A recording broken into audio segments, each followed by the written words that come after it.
Jika kemudian engkau telah menalkin orang yang hendak akan meninggal itu, dan orang yang hendak meninggal itu mampu mengucapkan kalimat itu satu kali, sampai nalkin mengwong la ilaha illallah, orang yang ditalkin itu mengucapkan la ilaha illallah seperti itu, maka kalau sudah mengucapkan seperti itu, jangan kamu ulangi.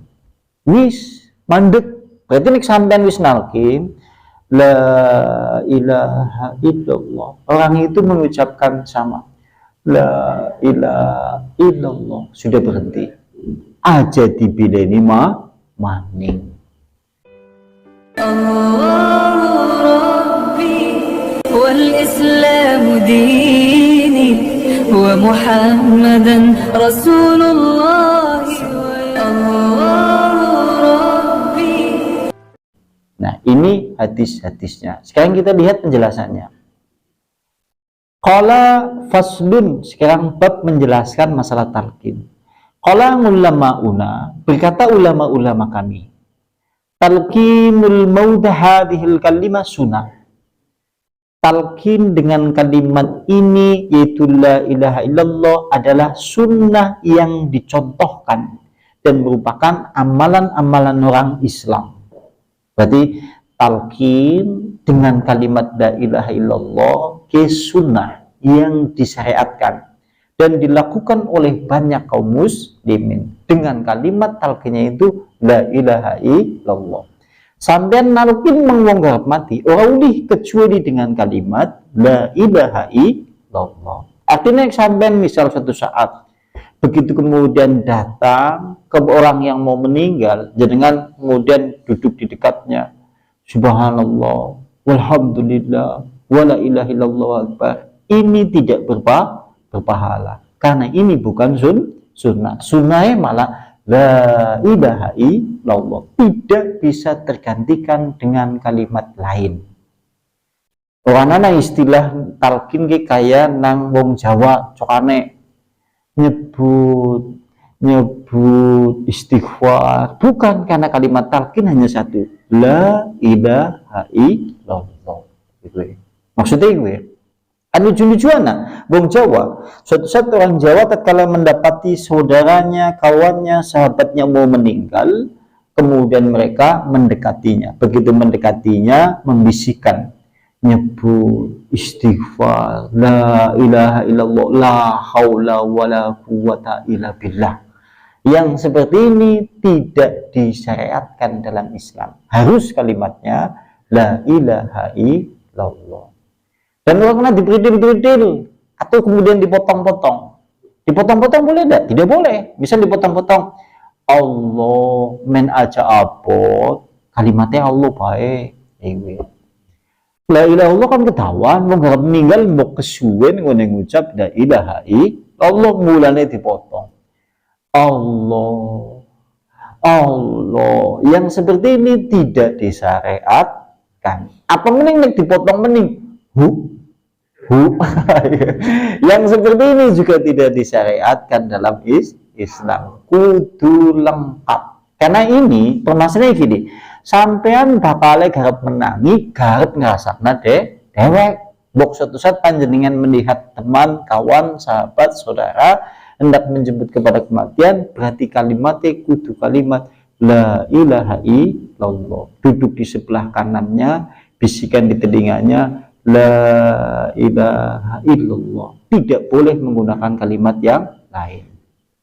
Dan ini juga mengandung pengertian tidak boleh juga dibacakan Al-Quran. Sampai nindiki wong garap meninggal malanjut Al-Quran. Alif lam mim dalikal kitabul la raiba fihi, ganggu wong sing garap meninggal. Karena kalimatnya mung la ilaha illallah. Nunjuk kan gue. Malah ngundang wong itu jago nang cecere wong sing garap meninggal maca Al-Quran. Malah ana sing maca surat Yasin bil Qur'anil hakim innaka laminal mursalin. Wah, yang seperti ini tidak, karena talqin itu harus menggunakan kalimat la ilaha illallah. Itu maksudnya. Aja ngasih keliwat blok suatu saat jenengan ditakoni atau sampean mendapati sendiri atau sampean mendapati saudara, kawan, teman, sahabat tatkala menjemput kematian, yang Anda harus lakukan yaitu dengan seperti itu, karena itulah yang dicontohkan oleh Nabi. Dan berikutnya, fadzalika, tujuannya adalah liyakuna akhiru kalamihi la ilaha illallah. Tujuannya adalah agar akhir ucapan dia, kalimatnya adalah la ilaha illallah, fayuhtamu, dan agar dia kemudian ditutup akhir usianya dengan sesuatu yang baik.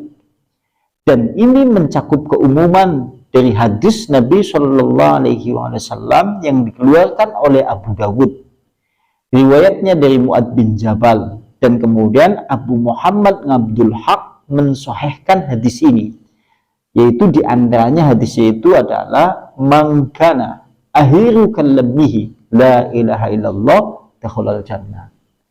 Siapa saja yang akhir perkataannya la ilaha illallah maka masuk ke dalam surga. Nah ini mulanya gue patokan hukum kudune kalimat mung la ilaha illallah tok. Suatu saat ana mengucap, misal contoh, tatkala di akhir hidup dia kayak ngucap astagfirullah terus ninggal, maka ini tidak termasuk hadis ini, karena hadis ini adalah kalimat yang terakhir, harus kalimat la ilaha illallah. Itu maksudnya, harus kalimatnya kudu la ilaha illallah. Misalnya wong ninggal mulai ngucap la haula wala quwata illa billah, ini juga tidak harus kalimatnya la ilaha illallah atau syahadatain. Itu seperti itu. Dan berikutnya, dan kemudian Abu Muhammad Abdul Haq mensahihkan hadis itu, dan dia kemudian menjelaskan yaitu tujuannya orang mentalkin itu adalah mengingatkan orang yang hendak mati agar dia mengucapkan kalimat itu dan supaya menjauhkan dari godaan syaitan, karena setan itu akan datang kepada orang yang hendak mau meninggal untuk merusak akidahnya, sebagaimana nanti dijelaskan di bab selanjutnya. Mulane nek seandainya menurut Muhammad bin Abdul Haq, setan nanti akan hadir kepada orang yang mau meninggal untuk merusak akidah orang yang mau meninggal itu. Mulane kon ngendingna yaitu dengan kalimat la ilaha illallah. Ini yang perlu dicatat pertama adalah kalimat kudu la ilaha illallah. Dan aturan yang kedua, cara mentalkin, fa idza talqannuha al-muhtadhari wa qallaha maratan wahidah wala ta'adu alaihi li'alla yadjiru. Dalam perkataan di dalam pembahasan ini, jika kemudian engkau telah menalkin orang yang hendak akan meninggal itu, dan orang yang hendak meninggal itu mampu mengucapkan kalimat itu satu kali, sampai nalkin menguang la ilaha illallah, orang yang ditalkin itu mengucapkan la ilaha illallah seperti itu, maka kalau sudah mengucapkan seperti itu, jangan kamu ulangi, wis mandek, berarti nek sampean wis nalkin la ilaha illallah, orang itu mengucapkan sama la ilaha illallah, sudah berhenti aja dibileni maning. Sing sering kan lucu-lucu kan dibileni malah sudah mampu mengucap kalimat itu malah dibileni nyebut la haula wala quwata illa billah, terus dia kayak ngucap la haula wala quwata illa billah. Kalau seperti itu bileni maning nganti tekan la ilaha illallah, nganti betul-betul dia mengucapkan kalimat itu nek wis ngucap mandek. Tapi kalau belum mengucapkan, maka ucapkan dengan jalan, jangan tergesa-gesa, jangan terburu-buru, dan jangan terkesan memaksa sampai nurauli maksa, sampai nurauli kemudian terburu-buru atau kemudian memaksa orang yang mau meninggal itu untuk mengucapkan itu. Misal contoh, sampai datang ke saudara Anda, antum yang mau meninggal, begitu panjenengan datang duduk di sebelah kanannya, kemudian bisikan di telinganya la ilaha illallah. Orang itu diam terus sampai panjenengan mengucapkan kalimat itu ratusan kali. La ilaha illallah, gandeng panjenengan ora sabar dipaksa ngucap. Misal yang seperti ini maka tidak boleh. Atau jenengan seru ada jengkel, la ilaha illallah, la ilaha illallah. Misal seperti itu maka tidak boleh. Kudunya alon-alon. La ilaha illallah. Dah, biarkan dia mencerna terlebih dahulu. Biarkan dulu. Tujuannya nek sampean wis ngucap la ilaha illallah wis cerna dhisik. Biarkan dia mencerna, biarkan dia tenang terlebih dahulu. Nanti kalau sudah kemudian belum mengucapkan juga jangan bisikan lagi. La ilaha illallah. Seperti itu. Sampai dia betul-betul mengucapkan itu. Kalau dia sudah bisa mengucapkan, jangan nang sampean lene. Dan jangan pula sampean tatkala kemudian menalkin dengan berzikir rame-rame di hadapan orang yang meninggal. Atau jangan sekali-kali kemudian ngundang wong 10, ngundang wong 7, berzikir la ilaha illallah di sisi orang yang mau meninggal. Contoh ini orang yang meninggal, ana wong 7 wong 10 malah dikiran fa'lam annahu la ilaha illallah hayyum ma'jud, la ilaha illallah hayyum la ilaha illallah hayyum ma'bud, la illallah, la ilah. Ini tidak boleh. Ini tidak boleh, karena harus pelan-pelan di sisi telinga kanannya, jangan tergesa-gesa. Karena nek seandainya yang dikir la ilallah seperti itu malah ganggu. Kalau ada yang menangis, bisa anaknya wong sing meninggal mau nangis ditohna. Anak wedone melu nang kamar, melu nangis nang kono tohna. Ditokna disit konang ruang balik apa di depan rumah. Jangan menangis di sisi orang yang mau meninggal, karena sifatnya itu mengganggu tatkala dia posisi mau sakaratul maut. Jadi kan harus perhatikan ini, karena kita suatu saat akan mendapatkan yang seperti itu, atau kita sendiri juga akan mendapatkan seperti itu. Kan melas, hanya sekali jalan terakhir tatkala supaya manusia itu bisa masuk ke dalam surga diantaranya yang ngucap kalimat sing terakhir, yaitu dengan kalimat la ilaha illallah. Nah, kemudian berikutnya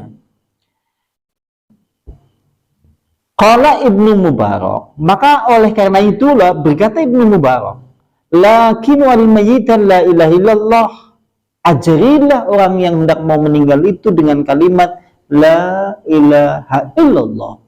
Wa idqallaha, maka tatkala dia bisa mengucapkan kalimat la ilaha illallah, kemudian berhentilah, jangan kau ulangi. Mulane Ibnu Mubarak ngomong, nek sampean nalkin wonge terus bisa mengucap la ilaha illallah aja diulangi. Terus wisman mandek, berarti mandek wis cukup. Tujuannya apa? Men mau siapa saja yang akhir yaitu kalimatnya la ilaha illallah maka masuk ke dalam surga.